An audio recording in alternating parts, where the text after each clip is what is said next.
ఒక్కసారి కొమ్మూరి గోల్డ్ కి కాల్ చేయండి. తాకట్లో ఉన్న మీ బంగారాన్ని విడిపించి మార్కెట్ ప్రైస్ కి వాళ్ళు కొనుక్కుని మిగతా డబ్బులు మీకు ఇచ్చేస్తారు. నమస్తే, వెల్కమ్ టు మనం టీవీ. నా పేరు వలి. అమెరికా అధ్యక్షుడు డొనాల్డ్ ట్రంప్ ఒక సంచలనమైన ప్రకటన చేశాడు. ఇరాన్ పని త్వరగా ముగించేస్తాం, నెక్స్ట్ మా టార్గెట్ క్యూబాని లేపేయటానికి మేము సిద్ధంగా ఉన్నామని చెప్పి ఒక ప్రకటన చేశాడు. షాకింగ్ అందరూ. ఒకవైపు ఇరాన్తో భీకర యుద్ధం జరుగుతున్నటువంటి టైంలో మరికొద్ది రోజుల్లో ఇరాన్ పని కానిచ్చేస్తాం, ఇరాన్ అయిపోయింది, ఆల్మోస్ట్ అయిపోయింది, నెక్స్ట్ క్యూబా సంగతి తేలుస్తాం అన్నాడు. ఆయన ఏమన్నాడో క్లియర్గా మీకు చెప్తాను చూడండి. క్యూబా లక్ష్యంగా అమెరికా అధ్యక్షుడు చేసిన వ్యాఖ్యది. ఆ దేశ ప్రభుత్వం అమెరికా జాతీయ భద్రతకు, విదేశాంగ విధానానికి తీవ్రమైన ముప్పుగా మారిందంట. అమెరికా భద్రతకు అలాగే ఆ దేశానికి సంబంధించినటువంటి విదేశాంగ విధానానికి తీవ్ర ముప్పుగా మారింది క్యూబా. ఇరాన్ పని పట్టిన తర్వాత అప్పుడు క్యూబా దగ్గరికి వెళ్తాం, అది ఎప్పుడు మాత్రం తెలీదు, కానీ ఏదో ఒక రోజు మాత్రం గట్టిగా కొడతాం అని డొనాల్డ్ ట్రంప్ అన్నాడు. ఆయనే ప్రకటన చేశాడు. ఇజ్రాయెల్ దళాలతో కలిసి అనుకున్న దానికంటే వేగంగానే ఇరాన్ మీద దాడులు చేస్తున్నాం. వరుస దాడుల వల్ల ఇరాన్ సైనిక సామర్థ్యాలు పూర్తిగా క్షీణించాయి. ఈ దాడులను ఎదుర్కోవడానికి తమలా వైమానిక దళం వాళ్ళకి లేదు కాబట్టి మాకు ఇంకా ఈజీ అవుతుందని చెప్పి ఆయన ప్రకటించినటువంటి పరిస్థితి ఉంది. అంటే సో డెఫినెట్గా అమెరికా అధ్యక్షుడు డొనాల్డ్ ట్రంప్ కొన్ని లక్ష్యాలు పెట్టుకుని ముందుకెళ్తా ఉన్నాడు. ఈ దేశం పని చెప్తాం, నెక్స్ట్ ఈ దేశం దగ్గరికి వెళ్తాం, నెక్స్ట్ ఈ దేశం దగ్గరికి వెళ్తాం, మనకి వ్యతిరేకంగా ఉన్న వాళ్ళందరి సంగతి చెప్తాం, నేనే రాజు, నేనే పెద్దన్న, అందరూ నా కాళ్ళ దగ్గర పడి ఉండాలి, అందరూ నా చెప్పుల దగ్గర పడి ఉండాలని చెప్పి ఆయన ఇలాంటి మైండ్ సెట్తో ఒక ఈగోయిస్ట్గా మారిపోయి పూర్తిగా డొనాల్డ్ ట్రంప్ ఈ విధంగా ప్రవర్తిస్తూ ఉన్నాడు. చెప్తున్నాడు క్యూబాతో ఉన్నటువంటి ముప్పు ఏంటి? ఇదే ఇప్పుడు వెనిజులాని ఏ విధంగా టార్గెట్ చేశాడు?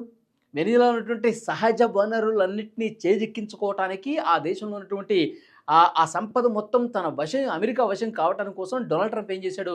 రాత్రికి రాత్రి పోయి వెనిజులా అధ్యక్షుడు నికోలస్ మదురో, ఆయనప్పుడు అధ్యక్షుడిగా ఉన్నప్పుడు నికోలస్ మదురో దగ్గరికి బలగాలను పంపించి రాత్రి అక్కడ ఉన్న వాళ్ళందరినీ, సైనికుల్ని చంపేసి భార్యతో సహా కిడ్నాప్ చేసుకొచ్చి అమెరికాకు తీసుకొచ్చినటువంటి పరిస్థితి ఉంది. ఇది డొనాల్డ్ ట్రంప్ చేసింది. ఇప్పుడు ఖమేనీ మీద డైరెక్ట్గా ఒకవైపు జెనీవాలో చర్చలు జరుగుతుంటే మరోవైపు ఉన్న పళంగా ఇజ్రాయెల్తో కలిసి పెద్ద ఎత్తున బాంబులు, క్షిపణులు దాడి చేసి, అతనున్న కార్యాలయం మీద దాడి చేసి ఖమేనీ, ఇరాన్ సుప్రీం లీడర్ని చంపేసినటువంటి పరిస్థితి ఉంది. ఇప్పుడు యుద్ధం ఎప్పటి వరకు జరుగుతుందో తెలీదు.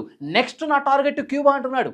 క్యూబా నుంచి పెద్ద ఎత్తున ఇవి డ్రగ్స్ సప్లై అవుతున్నాయి, ఇదొక కారణం చెప్తున్నాడు. ప్రతిదానికి ఒక సాగు చూపిస్తూ ఉన్నాడు. క్యూబా నుంచి కూడా మాకు డ్రగ్స్ సరఫరా అవుతున్నాయి, మా దేశం యువత పెడదారిన పడుతున్నటువంటి పరిస్థితి ఉంది. మరోవైపు ఇక్కడ మా దేశ భద్రత కూడా ముప్పు కలిగించే విధంగా క్యూబా పన్నాగం పన్నుతోంది. ఇవన్నీ చెప్తా ఉన్నాడు పైకి. కానీ క్యూబాను కూడా టార్గెట్ చేసి, క్యూబాను కూడా తన వశం చేసుకోవడానికి, క్యూబాను కూడా బెదిరించి లొంగ తీసుకోవడానికి డొనాల్డ్ ట్రంప్ ప్రయత్నం చేస్తూ ఉన్నాడు అనేది కూడా క్లియర్గా ఇక్కడ అర్థమవుతుంది. ఇప్పుడు డొనాల్డ్ ట్రంప్ వ్యవహార శైలి మీద ప్రపంచవ్యాప్తంగా ప్రపంచాధినేతలు గురుగా ఉన్నారు. అసలు ఏం చేస్తా ఉన్నాడు డొనాల్డ్ ట్రంప్? మొన్నటి వరకేమో సుంకాలు, నాకు వ్యతిరేకంగా ఉన్న ప్రతి దేశం మీద సుంకాలు విధిస్తామని చెప్పాడు.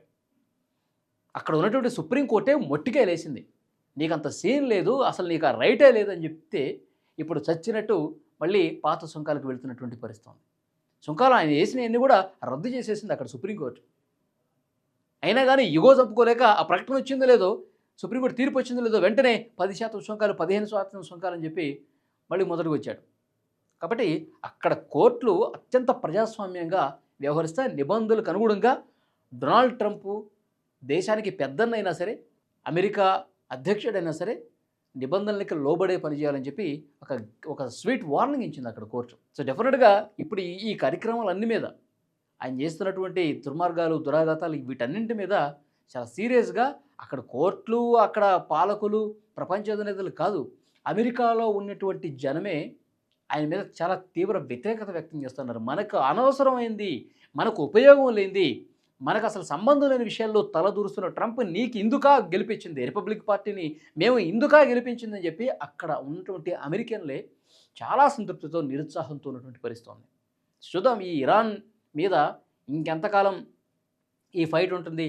అమెరికా ఆర్థిక వ్యవస్థ బలహీనపడే విధంగా కూడా పెద్ద ఎత్తున అక్కడ ఆర్థికంగా ఇబ్బంది కలిగే విధంగా, ఆర్థికపరమైన నష్టం కలిగే విధంగా జరుగుతుంది. వేల కోట్ల నష్టం కదా యుద్ధం అంటే. అమెరికలు దీని మీదే వ్యతిరేకత వ్యక్తమవుతుంది.